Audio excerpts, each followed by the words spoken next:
चलिए बात करते हैं क्वेश्चन नंबर 17 की। ठीक है, ये कन्वर्जन है और ये क्वेश्चन पीवाईक्यू में 4 मार्क्स में बोर्ड में आ चुका है। तो कन्वर्जन से रिलेटेड बहुत सिंपल से रिएक्शन है। तो इसका क्या है, give equation for following reaction. तो पहला जो है oxidation of propanol with alkaline KMnO4। तो अल्कलाइन KMnO4 क्या होता है कि स्ट्रॉन्ग ऑक्सीडाइजिंग एजेंट होता है। इसके अलावा K2Cr2 भी होता है। तो जितने कार्बन का अल्कोहल है उतने ही कार्बन को कार्बोक्सिलिक एसिड फॉर्म होने वाला है ना। आपको दिया यहाँ पर प्रोपेनॉल, तो आपको क्या बनेगा यहाँ से, प्रोपेनिक एसिड। तो प्रोपेनॉल का स्ट्रक्चर क्या होगा, CH3CH2CH2OH। ठीक है, ये हो गया प्रोपेनॉल। और आपको यहाँ पर क्या दिया है, अल्कलाइन KMnO4, और ये एक ऑक्सीडाइजिंग एजेंट होता है। तो आपको 3 कार्बन के यहाँ से कार्बोक्सिलिक एसिड फॉर्म करेगा और टेट्रा वैलेंसी कंप्लीट करेंगे CH3CH2 और यहाँ से ये CH हो जाएगा। ओके, इसका नाम क्या है, प्रोपेनोइक एसिड। ठीक है, तो प्रोपेनॉल से यहाँ से क्या बनेगा, प्रोपेनोइक एसिड, CH3CH2COOH। ओके, चलिए आगे बात करते हैं। जो सेकेंड पार्ट है, सेकेंड पार्ट में आप क्या दिया है, bromine in CH2 with phenol. तो फिनॉल के साथ देखिए, फिनॉल जो होता है बेंजीन के ऊपर OH ग्रुप, ओके, तो बोलते हैं फिनॉल। और फिनॉल का अगर ब्रोमीन के साथ रिएक्शन कराएंगे Br2 और कार्बन डाइसल्फाइड के प्रेजेंस में, तो जो फिनॉल ग्रुप होता है OH ग्रुप, ये एक अर्थो पैरा डायरेक्टिंग ग्रुप होता है ना। तो आपको 2 प्रोडक्ट मिलेगा, एक तो अर्थो पे यहाँ पे ब्रोमीन आ जाएगा और दूसरा पैरा पे भी आपको ब्रोमीन यहाँ पर मिलेगा। और आपसे अगर पूछा जाए कि अर्थो एंड पैरा में मेजर प्रोडक्ट कौन होगा, आपको पता होना चाहिए कि MCQ में सकता है कि जो अर्थो है इसका नाम क्या होगा, इसका नाम होगा अर्थो ब्रोमोफिनॉल। इसका नाम क्या होगा, पैरा ब्रोमोफिनॉल। ओके, इसमें जो पैरा प्रोडक्ट होता है वो मेजर होगा और जो अर्थो होगा वो होगा माइनर प्रोडक्ट। ठीक है, ऑलवेज कहीं भी आप अर्थो पैरा पढ़ेंगे, अर्थो पैरा वाला हमेशा मेजर प्रोडक्ट होगा और आपका माइनर प्रोडक्ट होगा अर्थो का।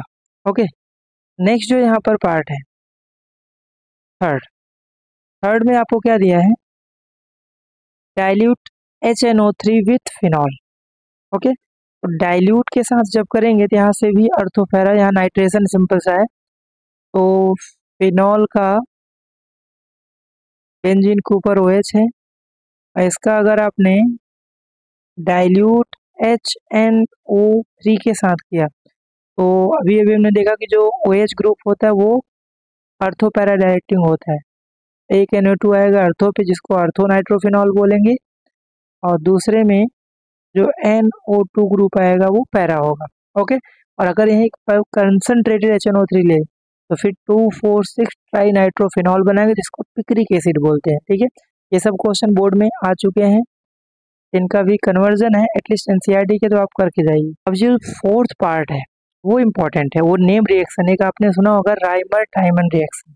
ओके, ये वही नेम रिएक्शन है। तो क्या बोल रहा है कि treating phenol with chloroform in presence of aqueous NaOH। तो सबसे पहले मैं ये नेम रिएक्शन है और उसका नाम क्या है, राइमर टाइमन रिएक्शन। ठीक है, राइमर टाइमन रिएक्शन नेम रिएक्शन है तो आपको पता ही होना चाहिए। इसमें क्या करते हैं, फिनॉल का रिएक्शन कराते हैं क्लोरोफॉर्म के साथ।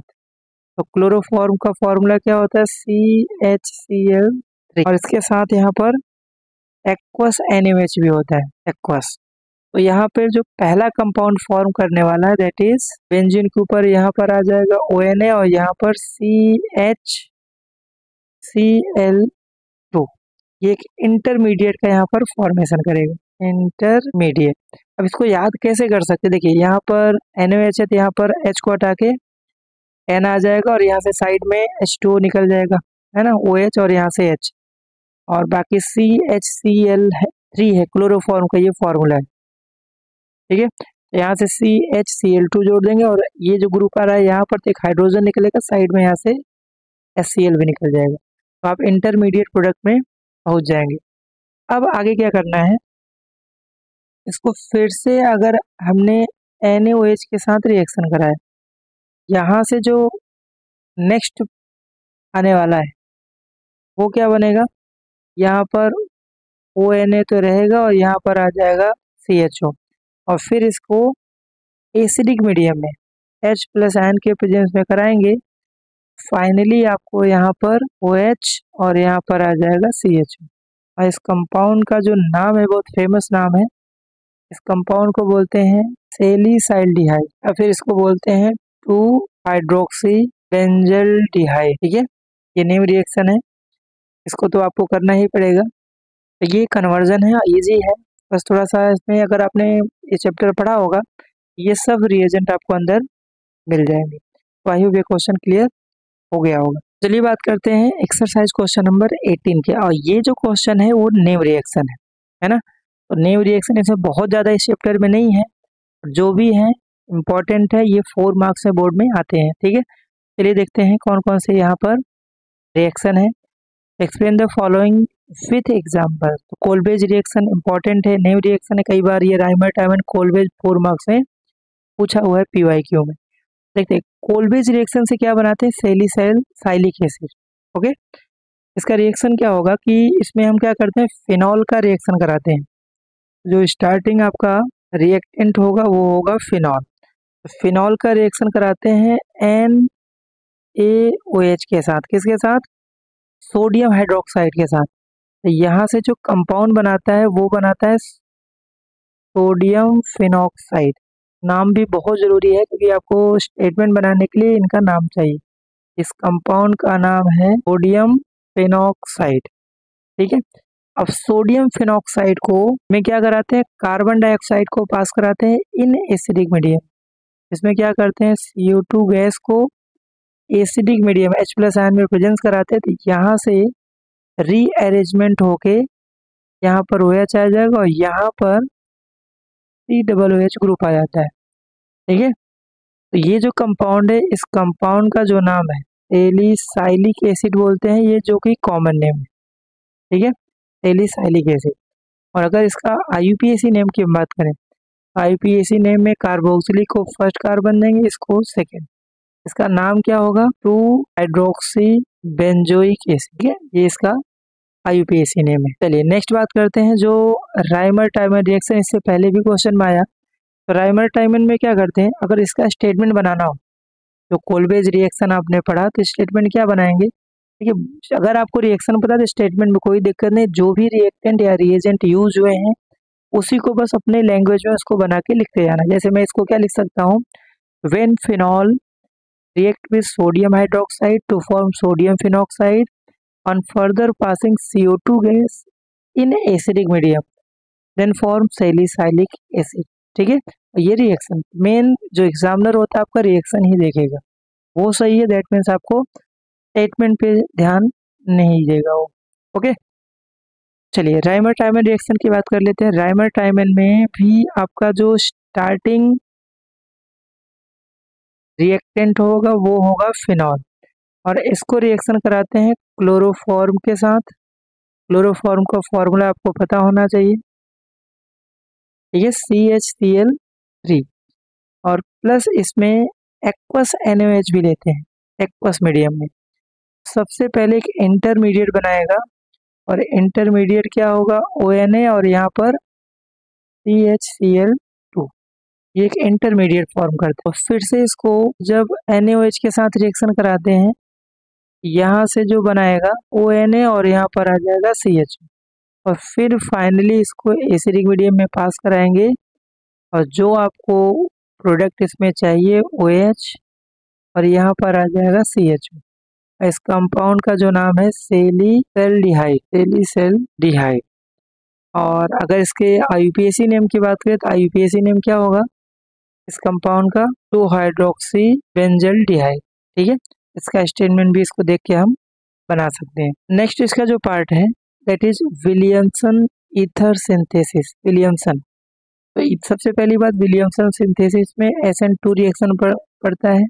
ओके, और इसमें क्या करते हैं कि जब हम अल्काइल हैलाइड का, और इस मेथड से एक चीज़ और ध्यान रखना सिमेट्रिकल या फिर अनसिमेट्रिकल दोनों टाइप के ईथर बना सकते हैं। ओके, ये सब पॉइंट है एमसीक्यू में बन जाते हैं, इसको भी ध्यान रखना है। तो सिमेट्रिकल अगर ईथर आपको बनाना है तो कोई भी अल्काइल हैलाइड ले लीजिए और ध्यान रखेंगे SN2 है, दैट मीन्स यहाँ पर प्राइमरी होगा, और इसको सोडियम एल्कोक्साइड के साथ रिएक्शन करा दें। देखिए दोनों अगर आर आर लेंगे तो यहाँ से सिमेट्रिकल बनने वाला है। ओके, तो क्या करेंगे आप, यहाँ से ये चीज निकल जाएगा एक्स और Na, यहाँ से क्या बनेगा ROR और प्लस साइड में NaX, तो ये जो कंपाउंड है बन जाएगा ईथर। ठीक है, इसका नाम आपको पता ही होगा, इसको बोलते हैं अल्काइल हैलाइड और इसका नाम क्या है, सोडियम एल्कोक्साइड।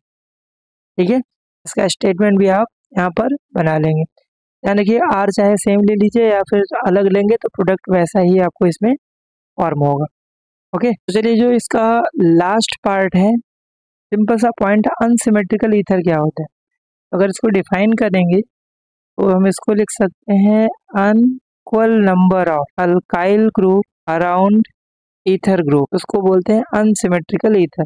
फॉर एग्जांपल जैसे अगर मैं बात करूँ CH3O और यहाँ से CH2CH3, ठीक है, तो ये एक अनसिमेट्रिकल का एग्जाम्पल है, क्योंकि देखिए ईथर आपका मेन ये है और इसके दोनों साइड में जो कार्बन चेन है, यहाँ एक कार्बन है, यहाँ पर दो इक्वल नहीं है, दैट मीन्स ये अनसिमेट्रिकल ईथर का एग्जाम्पल है। अगर मैं बात करूँ इसके नेमिंग की, IUPAC नेम का, जो कार्बन का स्मॉलर चेन है उसके साथ एल्कोक्सी लगाएंगे तो इसका नाम क्या होगा, मिथॉक्सी। लॉन्गेस्ट दो कार्बन का चेन है तो यहाँ हम लिख देंगे इथेन। ओके, अनसिमेट्रिकल मतलब unequal number of carbon around ether group और सिमेट्रिकल मतलब equal number of carbon chain around ether group. ठीक है, तो ये नेम रिएक्शन थे, खासकर जो फर्स्ट 3 थे ये तीनों के तीनों नेम रिएक्शन थे, इसमें से इंपॉर्टेंट कोलवेज एंड राइमर टाइमन आप पढ़ के जाइएगा। ओके, तो आई होप ये जितने भी हमने क्वेश्चन डिस्कस किए और इसमें से जो ये जो क्वेश्चन डिस्कस किया इससे पहले वाला, ये दोनों ही बहुत ज़्यादा इंपॉर्टेंट है, PYQ में आपको मिलेंगे। और अगर आप चैनल पर नए हैं तो चैनल को लाइक शेयर सब्सक्राइब जरूर करें। मिलते हैं नेक्स्ट वीडियो लेक्चर में। Thank you.